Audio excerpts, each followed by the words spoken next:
The first time I had lunch with Woz, at the end of lunch, Woz leaned over to the waiter and said, I need 2 T-bone, like 2 porterhouse steaks to go. And then they bring them out at the end in a package, and Woz was very kind, and he picked up the bill, and he's like, oh yeah, the dogs just love these. I'm like, it's good to be Woz's dog, sure. Well, I don't know. I mean, I'm sure all day he's rambling on an assembly about something, and they're just like, fuck, just trying to eat their steak bone just from trying to have a steak here, dude. Yeah, Woz, come on, no, you're man. right. That move instruction from A6 to C3, that was genius. Quiet, please. Just like, in 4, he's still talking. 3, what are we gonna do? 2.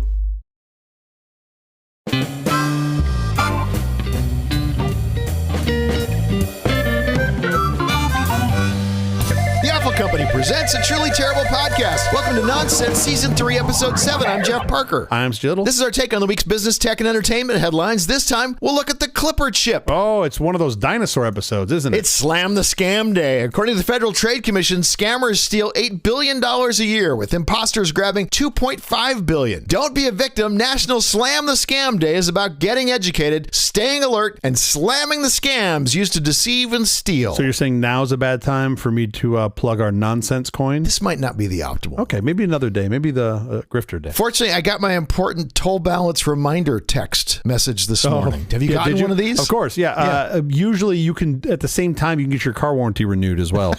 Those come in batches. There's something I'm supposed to click, and then they want a credit card number. I know, I get it all the time. There's no amount. They like haven't. Easy toll roads. It's like a bit.ly URL. There are 2 toll roads in California. 2 toll roads. I haven't been anywhere near either one. They wouldn't do it if it didn't work for some folks. Well, clearly. Anyway, I paid it for you. Oh, thank you. You're welcome. How was your week? Did you see the Oscars? I did. I would never think we should spend 1 second on this, except for the fact that I thought it was a really good year. Yeah. I thought there was an awful lot of good stuff. I did not watch all of it because I was making dinner. Yeah. Conan was great. I thought Conan was hilarious. He's always hilarious. It's good to see him off the CW or the radio program or whatever he's TBS. like. He's got a podcast. I don't know. Yeah, but I feel like he's been so put out into the ether. They just keep finding another medium for him to go to. Like, you can only be on submarine radio. And he's like, they don't get radio waves in submarines. They're like, exactly. Yeah, I think that podcast is really good. Oh, okay. I got to listen to it again. I've tried 2 episodes and I couldn't even get through one of them. Oh, really? Like, I had to turn it off. Yeah, I thought they were terrible. Oh, no. But I love Conan. Yeah. I thought he was great. Yeah. I thought the open was great. Most of his jokes were great. The couple things that I heard weren't great, I didn't see. So in my mind, they were fantastic. They didn't exist. Exactly. They were neutral.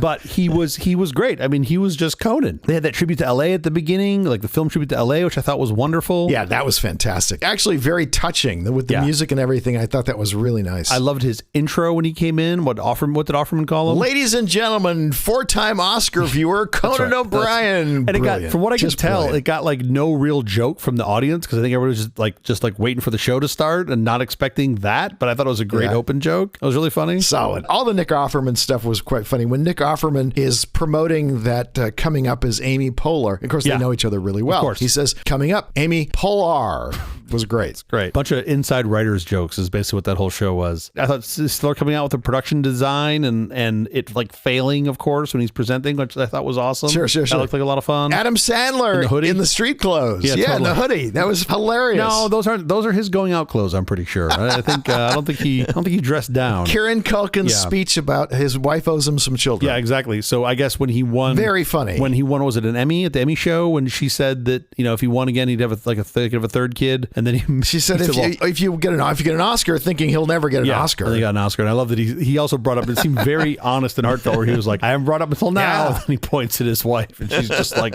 "No." But she was delightful too. She was great. He did great. I think he was probably one of the better. Not even that part, but just general. I thought he had one of the better acceptance speeches. No, it was really fun. Like I said, Conan was great. I personally was hoping for Wicked to win Best Picture. Yeah, I was very excited to see John Chu win that. But I went to Anora. I haven't seen Anora yet, but I'm excited to go see it because apparently everybody loved it. I know so many people who thought Wicked should have been Best Picture. Some people were like, well, it's a similar storyline. You lost your something. Like, I think it's harder to take a story that everyone knows that's been redone a bunch of times and make it something different. That seems a lot harder to do than make something out of whole cloth. But in reality, both are really hard. Conan's joke about what it was brilliant. For anyone who saw The Wizard of Oz and wondered, where did some of these minor characters go to college? Yeah. That was hilarious. That was a great line. Yeah, that's a great line. The super bounce balls bouncing around in Conan's head are just fascinating. And it's like only 1 out of 100 that make it out, and it's one of those. It's like one of those little gems that's just so like so good off the cuff. Yeah, no, it was a lot of fun. Okay, as technologists, we have to talk about Hulu going dark early. Yeah, well. They were carrying the show. If you were streaming the show, you didn't get to see the end. Yeah, apparently it cut off right before Best Picture because to time it was like 7:32. But anybody who's ever watched a live television show, let alone produce it one, always goes long. Knows that they always go long, especially the fucking Oscars. Yes. When's the last time the Oscars were on time or early? And has that ever even happened? Was William Shatner the host? These are all the questions I'd like answered because that's probably about how long ago that it was. Hey, William Shatner was never the host, but Bob Hope might have been. That was the funny's hard. We're no Conan O'Brien. Conan O'Brien. Did we just gloss over the open where he climbed out of a Demi Moore skin suit and goes back in for his car keys? No, for his shoe. It was his shoe. And then and kind of the best part of that, right? To me, the best part of the joke, after the joke's already been done and you think it's over, but it's him climbing back inside Demi Moore and then holding the shoe. Literally, he holds the shoe up to nobody in particular. Got it. There's nobody in the room. And that's exactly what I assumed he would do if no one was in the room and there was no camera. Anyway, I thought it was an exceptional year. It was great. It was a lot of fun. I also really did appreciate when Conan introduced Billy Crystal and Meg Ryan, he sort of deferred to Billy as the best Oscars host of all time. And I thought, one, very sweet. Very agreed. Sweet. Yeah. Two, I thought it was really, really kind of him to do that. Shall we get to our headlines? We should. Do we have more than one today? We'll see. The Chips and Science Act is in the news again. Oh, it's always in the news, it seems. In 2022, Joe Biden signed the Chips and Science Act, a $280 billion bipartisan law to bring more semiconductor manufacturing into the U.S. and put the country at the forefront of research and innovation. Yay! You and I both agreed this was a really important thing. Yes. This was a great thing that had happened. Yes. Well, on Tuesday, Donald Trump finally made it clear to Congress that he wants to kill it. Oh, boy. Look, I'm telling you, this is super simple. If we just called it the Chips and Guac Act, he'd be way more into it. Trump has long expressed frustration with the high cost of the CHIPS Act, telling Congress on Tuesday that it's a horrible, horrible thing to give hundreds of billions of dollars in subsidies to companies that he's claimed take our money and don't spend it. I don't even know what that means. What does that mean? I don't know what that means. I think what I think he actually meant by this was I have no businesses in chips or science, so there's no way for me to get any of this money. So we need to reallocate it to something else, perhaps real estate or coins, Dogecoins or Trump coins. Could we just reallocate most of this to Trump coins?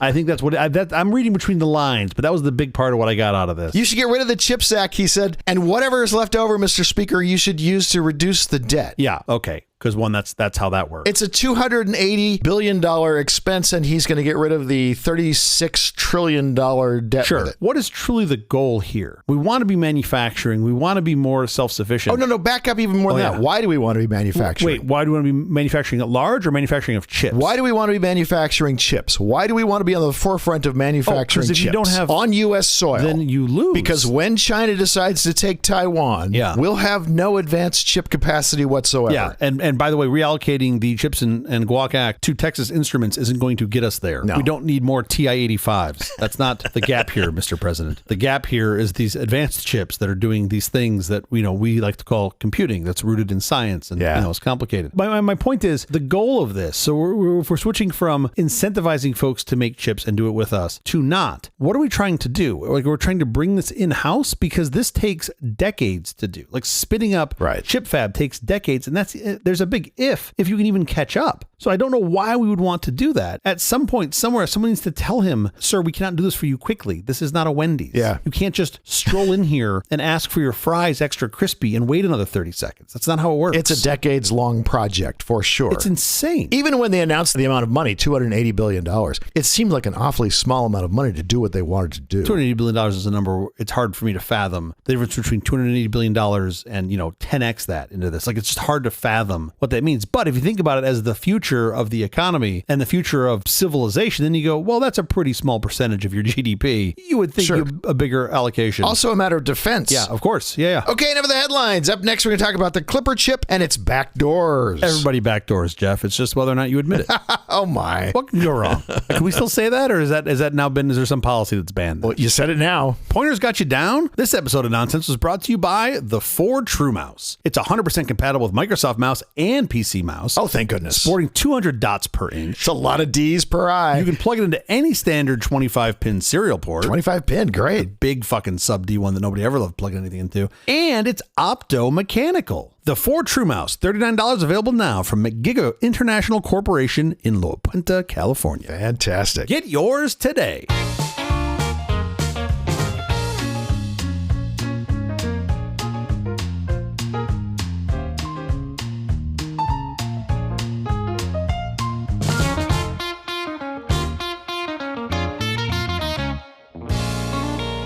Last week, we discussed the EU's demand that Apple make a backdoor to their encrypted advanced data protection so the EU could see everyone's data. Literally everyone around the world, not just EU citizens. Yeah, Microsoft would have never done that had we still had the Microsoft mobile phones. It reminded CJ and me of something the US tried a long time ago called the Clipper chip. Oh, boy. I thought it might be useful to look back and discuss that this week. You and I lived through it, so it's possible many of our listeners were either too young or not paying attention at the time. So I want to propose we look at it in four little sections. Those are the only two possibilities? Yeah. You were either too young or not paying attention. 4 sections. Okay. What led to the Clipper chip? Yep. What the Clipper chip was and did? Why the Clipper chip failed? Yep. And then finally, lessons we can learn from the Clipper chip. Shouldn't there be a part 5, why Steve Ballmer bought the Clipper chip for $1.6 billion? That brings up an interesting thing. Yeah. I don't know how the Clipper chip got its name. I assume it was some sort of play on Clipper ship, which was a ship that was traveling very fast across the seas, I guess. It's a really good question. I know it was the NSA that named it, right? Yeah.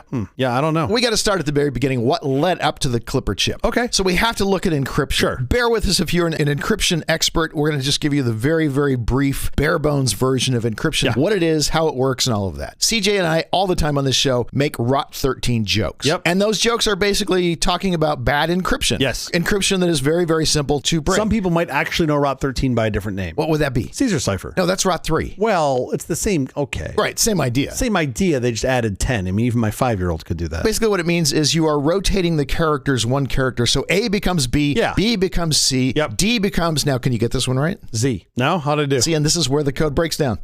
They got to D and then it all fell apart. Rot -1. There's a very famous use of Rot -1. Yeah, of course. Do you remember? Do I remember? I tell the story all the time. Wait, hold on. How about I hint it? I can't do that. Exactly. IBM International Business Machines. becomes HAL if you use Rot -1. IBM Yeah. becomes HAL, HAL, if you minus 1. in 2001 A Space Odyssey. Yes. Rot -1. Yes. The most famous use of Rot is the Caesar cipher we mentioned. But Rot 13 was a very early encoding system. God, I can't even call it encryption. See that my brain can't even say encryption. I know, right, My brain right. calls it an encoding system. Rot 13 is a very early encryption for passwords, right? Wasn't it for like passwords in place? They would do Rot 13 just so that when you would do like a cat on the password file, you couldn't read it. The number, by the way, if you're talking about encryption, in this case, Rot 3 or Rot 13, that number is what we would call the key in the encryption. It's how you decode. It's the magic thing you need to know that tells you how to decode what you're... The Rot stands for rotate, and then the number is the number of characters that you rotate. So, for example, Rot 1 would be going from A to B, Rot 2 would be going from A to C, etc. I can do all these. Not particularly difficult encryption. I mean, we can make it slightly more complex, and we can make the key 1, 2, 3, let's say. Ooh. And so then we do Rot by position. 123? No, the Rot by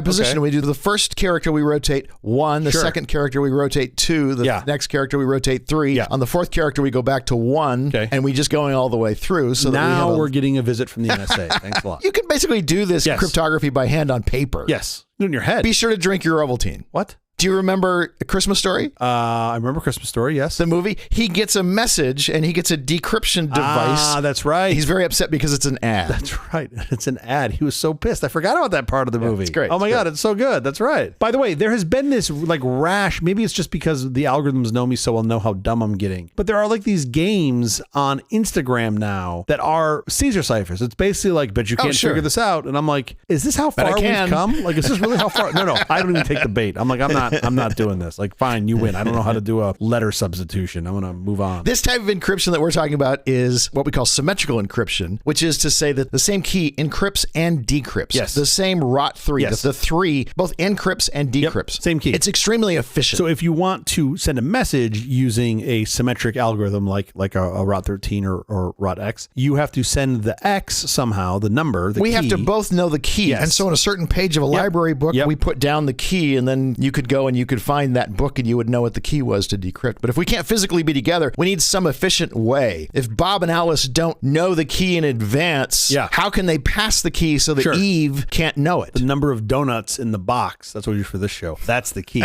So the key is normally somewhere between 12 and 15. Depends on how hungry I am on the way over. But it varies from day to day. That's funny because by the time I see the box, the key is 3. Yeah, exactly. Which is why Jeff and I have never been able to communicate because I'm eating the keys. There's nothing better than an edible key. So we needed something called asymmetrical encryption, which was a key that you could give out to the world, a public key, so that they could encrypt messages using the public key, but only you could decrypt the messages because you had the private key. And the private key would allow you to decrypt the messages that the public keys had encrypted. So 2 keys, just to summarize here what Mr. Parker said. 2 keys. The public key is intended for public use, so everyone gets that. You have no reason to protect it. The private key is intended for only your use. Only you have it. No one else should get it. That's asymmetric encryption. In the early 1970s, cryptographers at the UK's government communication headquarters made significant breakthroughs in asymmetric cryptography. Specifically, Clifford Cox, a name CJ loves. Unfortunate name. Clifford Cox invented the RSA algorithm in 1973, and Malcolm J. Williamson developed a key exchange protocol in 1974. However, these discoveries were classified and kept secret until 1997. Yes, of course. Now, had I worked on this, had I, one, been born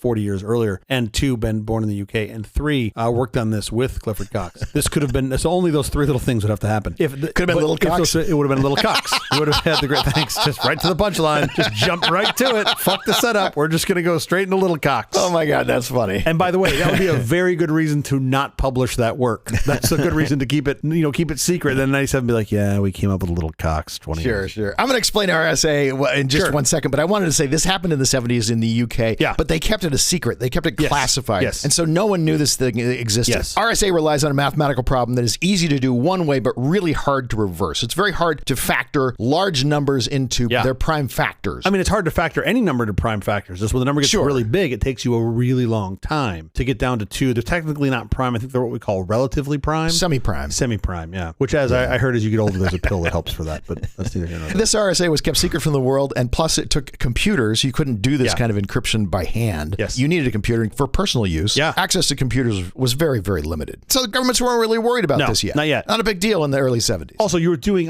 relatively speaking, to the amount of computing power you had available, even not at sort of the non-existent personal computer, but the workplace computer, if you will, the mainframes of the day. They couldn't do this math very quickly. So even if you had access to a large computer, you couldn't do the math for encryption very quickly. So it was really more academic and theoretical in those early days. In 1976, independently of the UK, Whitfield Diffie and Martin Hellman published their work on public key cryptography, including the Diffie-Hellman key exchange protocol. Shortly after, in 1977, Ron Rivest, A.D. Shettleman, and Leonard Edelman, while at MIT, independently discovered and published the RSA algorithm, which, by the way, RSA is just literally the first letters of their last names, RSA. It's the same as Clifford Cox RSA, but it was publicly available in 1977. Yeah, and to be clear here, we are pretty damn sure that they, being RSA, Rivest, Shamir, and Edelman, they had no inside information. They came up with this independently on their own. So from the public's perception, they were, quote, the first. I'm passionate about this because I was fortunate to take a couple classes from Len Edelman at USC, who was then and still is now one of my favorite professors that I've ever had the luxury of taking a class from. Absolutely amazing. Which it was great. And even then, so, when I was in school taking this class from Edelman, he didn't really talk about public key cryptography much. I think one day of the semester, he talked a bit about it. It was about the theory of computation. And he spoke about it in such a way that it was just like old hat. It was just like, hey, this has been done. Put this out in the ether. Because for him it was. And he was working on these sort of futuristic problems. And while we were talking about this segment, I came to realize that the amount of time between when he came up with RSA with his colleagues at MIT and when we took the fucking class, that was about 20 years. And I realized that now, the time from now to when I took the class was longer than 20 years. And then I just had a really good cry. I just cried and cried and cried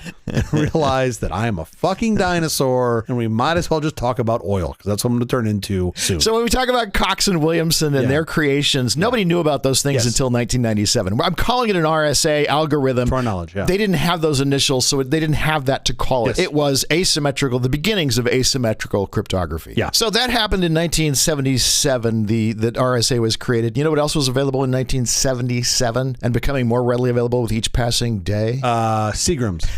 No. No? The Apple II, the TRS-80, the Commodore PET was the beginning of the personal computer revolution. Yeah. So suddenly individuals, citizens, not governments, individuals could have a lot of computing power in their own hands. I mean, they could have computing power. I think a lot is a stretch, but they could have some computing power. Not by today's standards, but by the standards of the day, it was a lot. And year after year, the computer chips got more powerful, and eventually they started putting them in all sorts of things that weren't even considered computers. Oh, really? Oh, how much more powerful did they get year over year? Could you approximate that? Doubled in power every 18 months. I call that Jeff's Law. We're not sure yet. We need a little more data, and then we'll know better. Okay, perfect. The point is, you're at the very start of this personal computing curve. You're still kind of at the start of the computing curve, to really be honest. Yeah, and sure. you know that this thing is going to go damn near straight up. Yeah. Like that. Those are the things we knew even then. So the things that were hard to do computationally then were likely going to get easier. I want to explain 1 second why we call it a key exchange, a key exchange protocol. Because what you need to do in secret is exchange the key to break the encrypted message, which might be encrypted symmetrically. Because it's much more efficient to encrypt a message symmetrically than asymmetrically. Well, yeah. It takes a lot more computing power to break the whole message. So you make the message and you encrypt it symmetrically. And then you just pass the key asymmetrically because that's a trivial thing. And that's worth pointing out. So typically speaking, what Jeff has said there is you'll have a symmetric key because symmetric encryption is much faster and easier to do computationally. You'll have a symmetric key. Yeah. You'll exchange the key using encryption that is of a public key nature, typically, because it's much easier to do that. Which is why we call this a key exchange protocol. Yeah, I'm glad you pointed that out. Not just a method of encryption and decryption. It's quicker. Yeah. All this smart cryptography that looked like it was only being created in the U.S. became a very big worry for the U.S. government. Of course, it was also being created in the U.K. We just didn't know it. I mean, up until what, the mid-late 90s, the U.S. viewed cryptography as a munition. Correct. They literally viewed it as the same as strong cryptography was on the munitions list. So it was the same as like exporting uranium. Kind of an interesting exception to that, though. Yeah. You could publish in academic books. Yes. You could publish the encryption. That's how you got around it. They would publish the code. They would publish the algorithm in a book in a font that was very easily scanned by a computer, so it could go right back into the computer. Sure. The Cold War was coming to an end, but the rise of international terrorism and organized crime was rising. The NSA, tasked with signals intelligence, feared that encryption would severely impede its ability to monitor foreign communications and gather intelligence. Well, of course, the problem was going to get harder for you. It wasn't going to get easier. Then another big thing that happened was Phil Zimmerman created the first version of PGP, Pretty Good Privacy, named after Prairie Home Companion's Pretty Good Grocery store. Oh, I didn't know that. Is that where the name came from? Oh, that's great. Ralph's Pretty Good Grocery. That's great. I had no idea that's where PGP came from. In 1991, that's the year that he came out with it. I feel like anybody that's used a computer in the past 20 years that's ever been on like a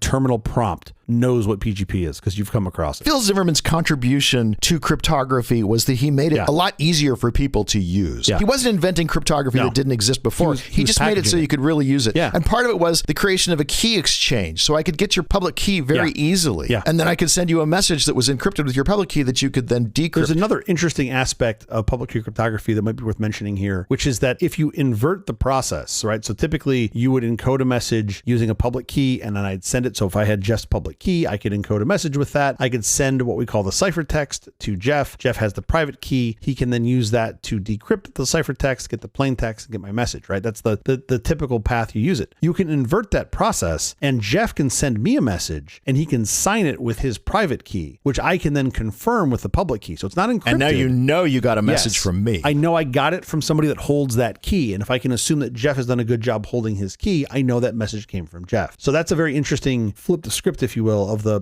public key process. That was one of the things that PGP did really well, which we didn't have. I mean, to my knowledge, my recollection, there was no other option for getting signatures at the time. That was the only way you could get one. Yeah. PGP was shareware too, wasn't it? I'm pretty sure I paid for it. It was royalty free. So by the 1990s, the government's control over encryption technology was diminishing and they got pretty panicked over it. I mean, the FBI was deeply concerned. Law enforcement agencies were deeply concerned. They argued that widespread adoption of encryption would create a digital dark age where criminals and terrorists could communicate with impunity, of course, effectively hindering lawful wiretapping and surveillance. Nothing like a good dose of technology FUD to just get people all amped up and wired. And then things got worse. Oh, good. AT&T in 1992 announced the TSD 3600D. Ooh, great marketing name. TSD stood for the telephone security device. It looked like a little message machine would have looked. I mean, I don't know how to describe it. Like a Walkman sort of looked. It was a little box. It had an acoustic coupler. You would talk into it into like a regular phone and it would send your conversation then it would encrypt it into something. DES, I think, was the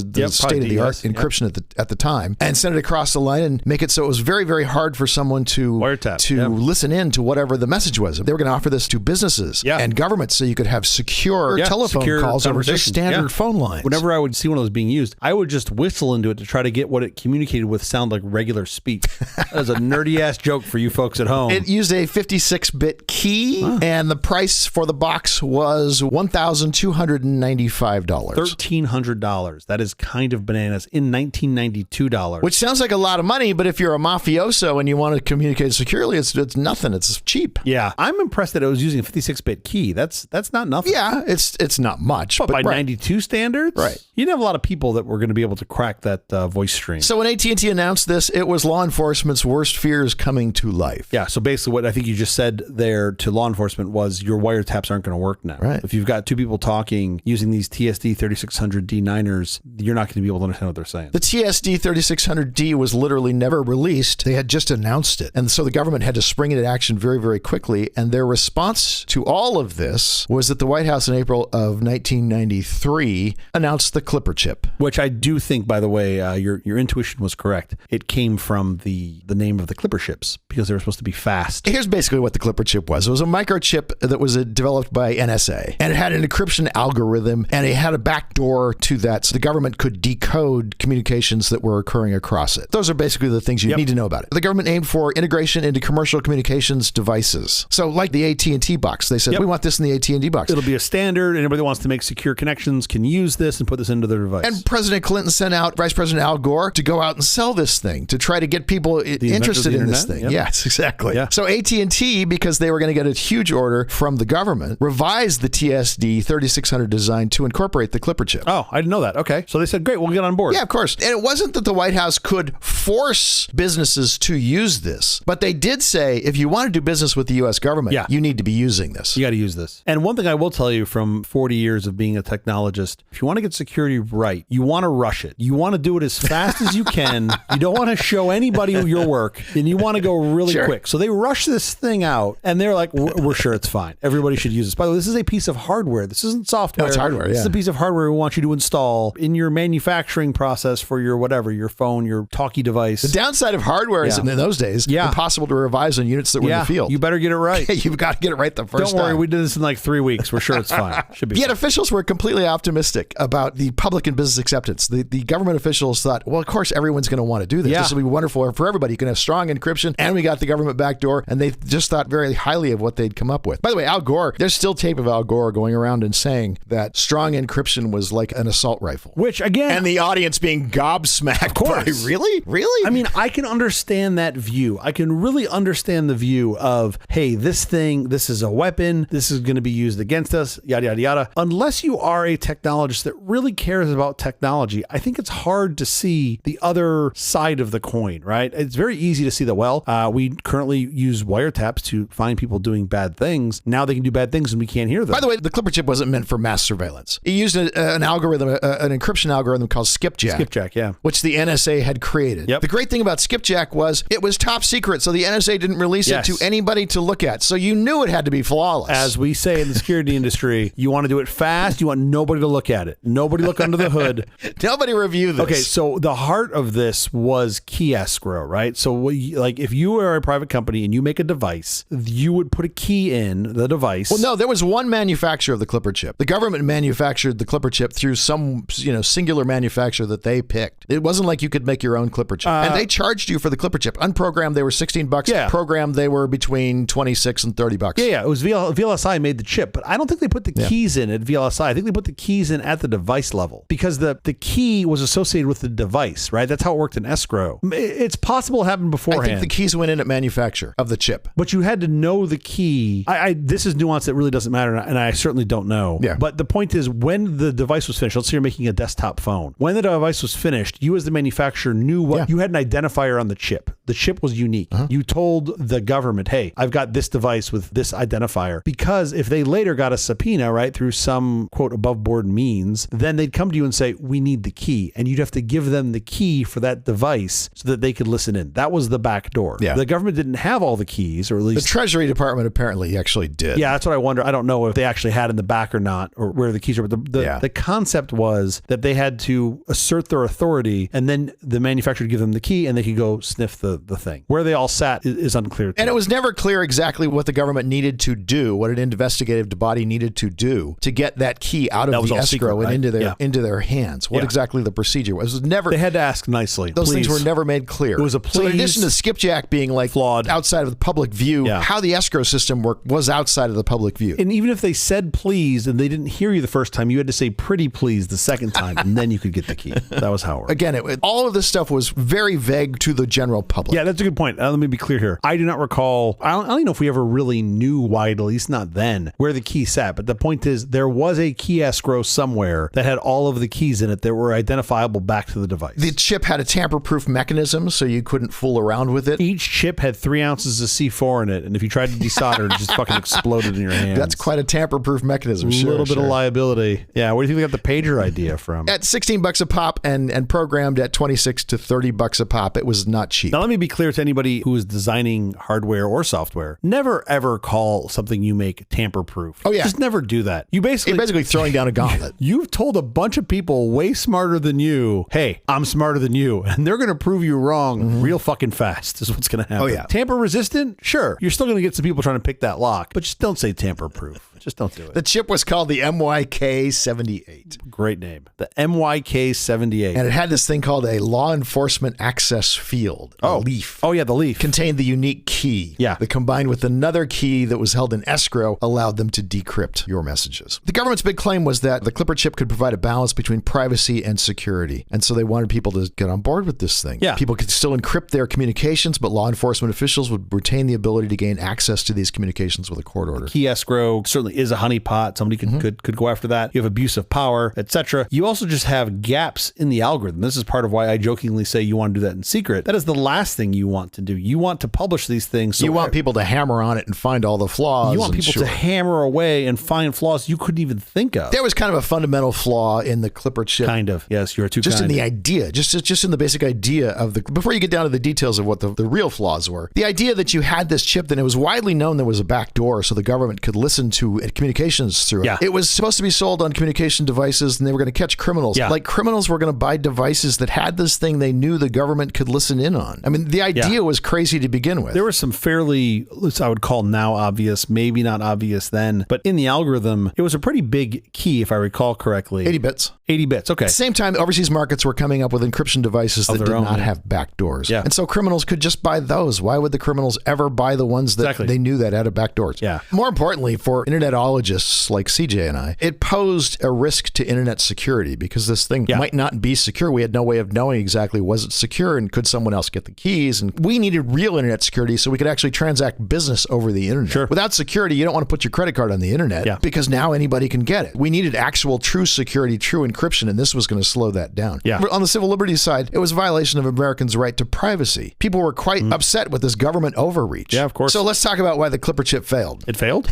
We don't have it. When was the last time you had a device with a Clipper chip in I think it? they're still working on it. I think they gave up in 1996. Pretty sure they did. In 1994, the NSA met with AT&T to try to promote the Clipper chip. Now, AT&T is like the one organization that's already on board. Totally. The people, the actual programmers working at AT&T thought this thing was kind of a ridiculous idea. They were not excited about it. And so they went to AT&T and said, let us show you the prototype for this thing. Let us try to get you excited about the Clipper chip. Yeah. They gave it to a specific programmer, Matt Blaze. Okay. Matt Blaze is still alive. He's a professor at Georgetown University. Okay. They gave it to Matt Blaze, who had recently got his PhD and was a programmer at Bell Labs. First of all, they put him in a SCIF. Okay. They let him talk to the NSA people, and SCIF is supposed to be super, super private. And he could talk to the NSA people about the Clipper chip. But then they actually let him take a sample of it home. He used it. He played with it. He went home and played with it. Okay, keep going. Unbeknownst to the NSA, Blaze and all of his colleagues considered the Clipper chip kind of a ludicrous idea. So they already had a guy who was fairly skeptical. And they objected to the fact that the algorithm was classified. Okay. The chip was expensive. Yep. It came from a single vendor. Yeah. They didn't like any of this. Yeah. So it was like widely disliked outside the government. So the NSA invited Blaze to Fort Meade. They put him in a SCIF. They gave him a chance to chat with the NSA people about it, and they sent him home with a prototype. Yep. And he discovered a flaw when he went home and played with it. He discovered a flaw in the chip's design. I mean, this story is as old as technology itself. There are probably really, really smart engineers working on this. Maybe even some security professionals working on this for months. Yeah, sure. And they handed to some like rando kid out of school, a kid who just got his PhD. if I put ZZ exclamation point in, it just gives me all the answers. It's like, they're like, oh yeah, no, don't do that. Like, don't. This is worse than this. He discovered that you could actually generate basically your own leaf to jam into this thing, and now you could... he figured out the hash. He figured out the hash attack. Yes. Oh, interesting. You could now use this device to send encrypted messages where the backdoor didn't work. Oh, I didn't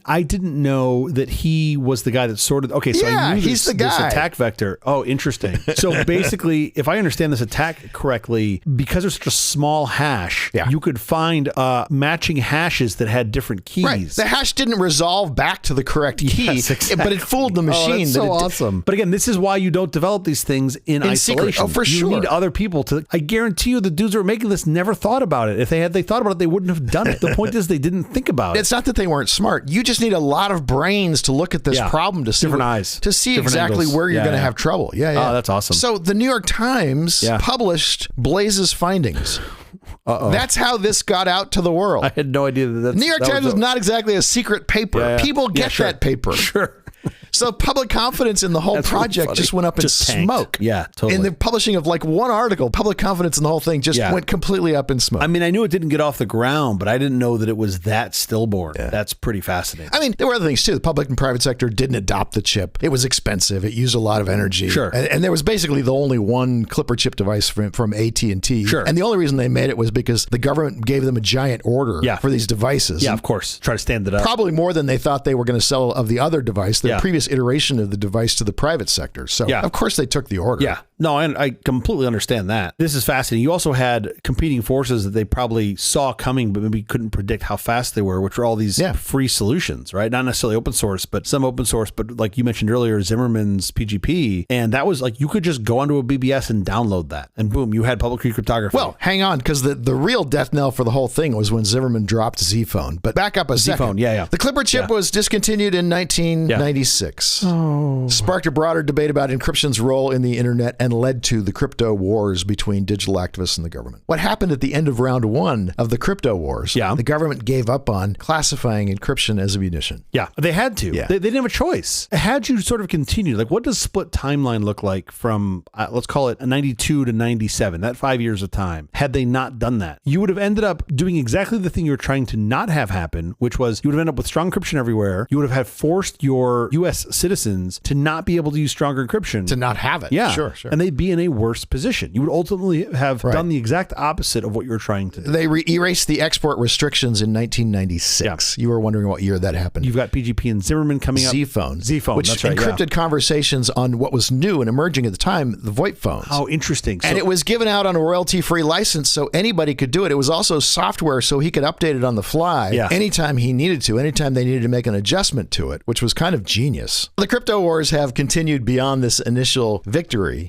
The idea of government-mandated backdoors as embodied by the Clipper chip has persisted. It still exists. Governments have continued to attempt to insert backdoors into encrypted communications. That's the start of this conversation. Let's talk about some lessons we can learn from the Clipper chip. Following the Clipper chip's failure, the next major backdoor effort occurred in the mid to late 2000s, which was coinciding with the rise of secure messaging and encrypted messengers like Signal and WhatsApp. Now, WhatsApp was using the Signal protocol, but basically what happens in Signal and what happens in WhatsApp is the key is changed with every message. With PGP, the key was used for 5 years. You had the same key to decrypt your messages for like 5 years. And now every single message has a new key. So if you crack one message, you can't get the next one. So this is a big shift. This is commonly referred to as forward secrecy. Forward secrecy, you would literally destroy the key once you decrypted the message. So the FBI has sought to mandate backdoors in these messaging apps because they really want to be able to see what you're saying. The Snowden leaks in 2013 revealed the NSA's Bull Run program. Do you remember Bull Run?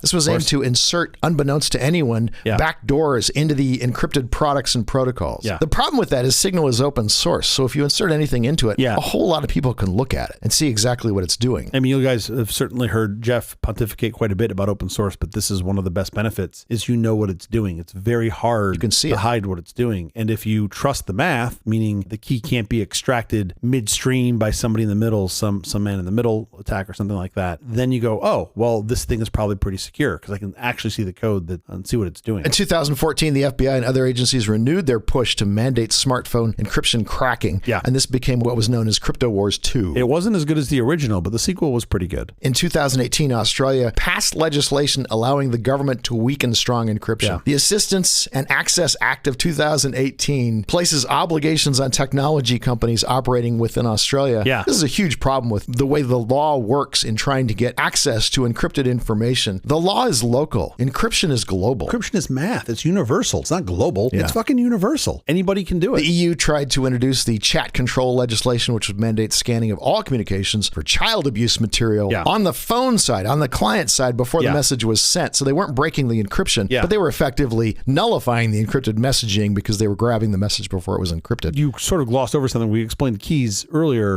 On these messaging applications, especially, you have this end-to-end encryption, which typically means that the encryption is from one end, you, to the other end, the other phone user. Yes. And then you got to start thinking about where the keys sit. With no one having keys, access to the keys except for the two. Otherwise, it's not true end-to-end encryption. If somebody in the middle has a key, you're not end-to-end encrypted. So typically, now people will get very pedantic with this of go, well, where's the end? If the end sits with anybody that's not you or the person you're talking to, then it's not end-to-end encryption. Correct. Right? It's literally... There's a lot of people who are misusing the term. Exactly. Pretending they have end-to-end encryption when they in fact don't, because the keys are available in the middle. So now if you have the keys on the endpoint, that's good. That's a checkbox. However, you're still not done because how is the key stored? And this is where you're seeing now a lot of data requests. Subpoenas. Like subpoenas. Yeah, you're seeing a bunch of subpoenas where they're asking for the keys. And if your provider, whoever they're subpoenaing, has access to your keys, then they can still get access to your data. And we can see subpoenas. We can see tech companies handing over people's data as it turns out they have the key. For me, one of the big lessons is the significance and importance of openness and transparency. There is no such thing as reliable security that isn't open source. If the code isn't available for you to read, it's not reliably secure. You just don't know what it's doing. Yeah. I think being able to keep secrets is actually important. You've had uprisings in places against governments that weren't necessarily so kind to their people, and a lot of that was empowered by encryption. You have folks that want to be able to keep secrets. Think about in our own country, people being able to talk secretly and break laws. Sure. We have gay marriage because people were breaking sodomy laws. They were keeping a secret. That's advanced society because people had secrets and that they were able to keep. The government having all the keys. One more thing I would add in. Privacy abuse of one's political enemies is historically irresistible. Oh, yeah. Thanks, Nixon. Of course. Sure. Anyway, it's fascinating to see how, like, you think of technology as being always evolving and no lessons get repeated. But then when you pay attention long enough, you're just like, oh, it's just a fucking circle. We're just in the dryer going around and around and around and around. But we mentioned the Clipper chip in relation to what was happening with Apple, and I thought we should tell the whole story. Yeah, absolutely. No, I'm glad we did. All right, we have to get out of here, but quickly before we do, have you seen or read anything good this last week? Yes, absolutely. So my children, they are little tiny nerds. I don't know how that happened. And they have really gotten latched onto Nova. So they've been watching Nova episodes for the past couple of weeks. And I had forgotten how good all the Nova content is. Oh, yeah. It is fantastic. I don't even have an episode to recommend because everything they've watched has been great. And I'm nervous isn't the right word, but I'm a little, let's say, concerned for what the next phone call home from school is going to be when like my 5-year-old and 7-year-old. Your kids know too much. Well, they're like watching like the UFO episode, or they were so excited for the bridge collapse. Yeah. Like other kids are excited about, whatever the next movie is or some shitty YouTube influencer. My kids couldn't wait for the Baltimore bridge collapse video on episode. Nova. Yeah, of course. And the day it came out, we're like, oh, it's late, but we're going to let you watch the first half. And they were just fascinated by it. And it prompted all these great questions. Like, why is there no money for refurbishing infrastructure? That's a great question for a 7-year-old to have. Daddy, why is infrastructure crumbling? Like, well, we're a two-party system. And you just start at the beginning. No, but they have really asked some great questions. And I love when they ask questions that I don't know the answer to, because then we're all learning something. Yeah. And then after I stop yelling at them and telling them not to ever question Daddy's intelligence again, then I go look it up and I tell them some. No, it's really great. They have come up with some of the cutest and most sort of innocent questions that have been really fun to answer and sort of walk them through. So I would like to recommend all the seasons of Nova. Yes. And just go watch every episode, binge watch all of it if you can, because it's really excellent. And where can we find those? We watch it on the PBS app. We watch it all on the PBS app, which is spectacular. Great. I pay some ridiculous subscription of like $20 a year. And I'm like, I really need to donate more money to you guys because this stuff is so good. Amazing. How about you? What have you seen this week? The dogs were good again this week. The most charming channel on YouTube. Each week, Matt Nelson gives you the lowdown on the top 10 dog Dogs of the Week, along with his very humorous commentary. In 2015, Matt Nelson started the Twitter account We Rate Dogs. Love it. The subhead on it was your only source for professional dog rating, which is hilarious. It's like a 9 out of 10. How do you rate them? Oh, no. Most of them are rated 13 out of 10. 13 out of 10? That's good. Because they're super Very cute dogs. People send in their pictures of their cute or funny dogs, and Matt makes funny little comments, and it's a great Twitter channel. These days, Matt and his team of 4 receive 800 to 1,000 submissions of dogs daily. Wow. And work to narrow them down to about one high-quality piece of dog content per day. In 2017, the account was endorsed by J.K. Rowling. As of December 2020, the We Rate Dogs Twitter account had nearly 9 million followers. Wow. Matt has added a video version called The Dogs Were Good Again This Week and used it to raise money for dogs with medical needs. In 2020, the account raised $1.3 million to pay for the medical needs of more than 170 dogs. Wow. It's really cool. Starting today, Matt and his crew are adding a 1-hour weekly podcast to the delightful videos they already make. The Dogs Were Good Again This Week, the podcast, will release each Thursday starting today. He just heard some of that nonsense. He just wants to get on that podcast bandwagon, doesn't he? If you haven't already, I highly recommend you follow The Dogs Were Good Again This Week on YouTube now. I love it. I'll check that out. That is the episode. Thank you for joining us for all this nonsense, a truly terrible podcast from The Awful Company. Visit us on the web at nonsense.productions. I'm Chittle. I'm Jeff Parker. If you like this program, please follow, download, subscribe, and like at Apple Podcasts, YouTube Music, Amazon Music, AntennaPod, iHeartRadio, Spotify, my favorite Overcast, or wherever you may get your podcast from. Surprise, surprise, Nonsense uses Signal Messenger. There's no such thing as secure messaging on software that is not open source. After this episode, I'm sure you understand why. Signal strongly encrypted open source messaging. Check it out. Special thanks to our floor director, Sean Phillips. Thanks, Sean. We'll be here every Thursday morning for more nonsense. Please join us.